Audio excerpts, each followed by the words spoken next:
दरम्यान देवेंद्र फडणवीस आणि आशिष शेलार यांनी राहुल गांधींवरती आता टीका केली आहे. मोदीजींनी जे सांगितलं त्याचा जर अर्थ राहुल गांधींना कळला नाही तर आता त्यांना दोष देता येत नाही. कुठेतरी त्यांची समजच कमी आहे, पण तो जनतेला कळला आहे आणि त्यामुळे जनता रिस्पॉन्ड करेल. सर, केरळमध्ये मुख्यमंत्री तडजोड करणारे पंतप्रधान आहेत, त्यांच्याकडून देश चालवणं होणार नाही हे राहुल गांधींचं असं आहे, देशामध्ये सर्वात रिजेक्टेड नेता हे राहुल गांधी आहेत. रिजेक्टेड माल आहे. आता त्याला तुम्ही महत्त्व देता, आम्ही देत नाही.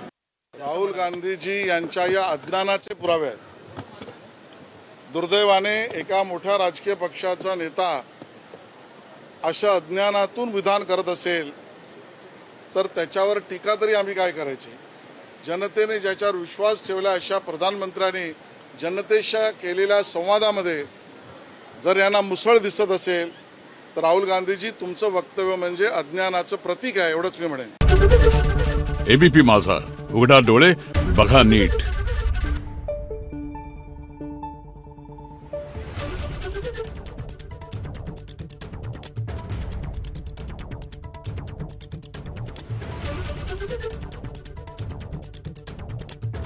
Thank you.